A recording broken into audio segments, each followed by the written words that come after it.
তুমি কে গো? আমার মা কয়ে ডাক দিলা? মা তুমি আমাকে চিনতে পারতেছো না? আমি তোমার মেয়ে মিতালি। কি কস?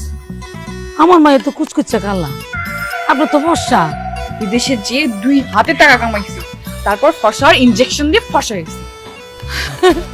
এর লাগে তো কই আমার মাইয়া আছে ও কালা কুচকুচে, কি সুন্দর হইছে গো আমার মা। ও মা কেমন আছিস? আমি খুব ভালো আছি। দুবাই গিয়ে 2 হাতে দিরহাম ইনকাম করছি। আর এখন আমার অ্যাকাউন্টে কোটি কোটি টাকা। আর এই যে ব্যাগ দেখতেছো না, এই ব্যাগের মধ্যে সোনা অলংকার কোনো অভাব নাই মা। 3টা মোবাইল নিয়ে আসছি, 2টা আমি চালাবো, একটা তুমি চালাবো। আর এই বাড়ি তো রাখবো না, ভাঙ্গা বলাবো। খোঁজ কি এই বাড়ি বাংলা আমরা থাকুম কই? আরে মা, এই বাড়ি ভাঙ্গা নতুন একটা বিল্ডিং বানাবো, সেই বিল্ডিং এ থাকবা।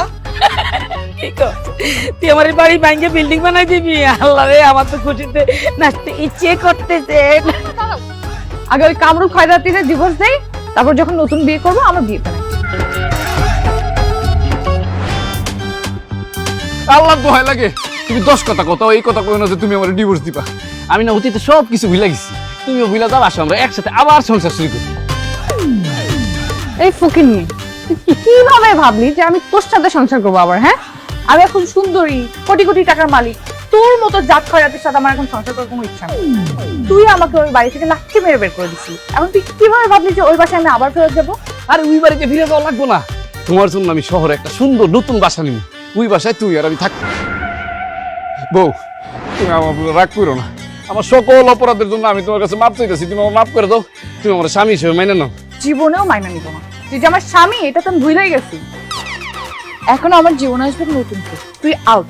না না, তুমি আমার আউট করো না, এখন থেকে তুমি যেইভাবে বলবা আমি সেইভাবে চলবো।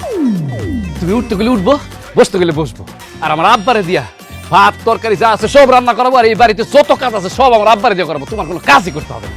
আমার মাইয়া তোরে স্বামী হিসেবে মাইনা নিল, আমি মাইয়ের জামাই হিসেবে তোরে মানিয়ে নেই না। এতদিন যে আমার মায়ের বিদেশ আসছিল, একটা বার তো খোঁজ লস নাই। আইয়া খোঁজ লইছ, খবর লস নাই, মুখও চাস নাই। আমার মায়ের বাচ্চা আছেন না মইরা গেছে, এখন আমার মাইয়া হর্ষ হইয়া আইছে, তারপরে এই যে ব্যাগ ভর্তি অলংকার লই আইছে, ব্যাংক ভর্তি টাকা লই আইছে, এই জন্য তো লোভ লাগতেছে। হ্যাঁ, তোর মতো লোভী পোলারে আমি জীবনে এই ঘরে জায়গা দিতাম না, তোরে আমি এখন সোপড়ে থাপড়ে বাইতন বাড়ি করে দিব। লুবি কথা কার? আপনি আমার লোভী বলেন, লাগলে মারেন কাটেন লাঠি দেন, যা মন চায় তা করেন, আমি কিচ্ছু মনে করবো না। তারপর তুমি আমার ছেড়ে যাবো না। ভালো ভালো বলতেছে আমার বাসা থেকে বের হ, আর না হলে তুই যেরকম আমাকে বাড়ি থেকে বের করছিস লাঠি দিয়া, আমিও লাঠি দিয়ে তোকে আমার বাড়ি থেকে বের করবো। ও লাঠি মারবা, মারো, পেটে মারো, বুকে মারো, এই যে পিছে মারো, তোমার যেখানে খুশি সেখানে মারো, সব তোমার জন্য ফ্রি। তারপর তুমি আমার স্বামী হিসেবে অস্বীকার করো না। 100 বার অস্বীকার করবো। আর তোর মতো খয়রাতির লাঠি দিয়ে আমার জুতাটা আমি নষ্ট করতে চাই না। মা, ওকে বের করে দাও। মিতালি, বেবি, আম্মা, শোনেন, আম্মা। ভাই গো, আমার বাড়িতে কি তুই যা।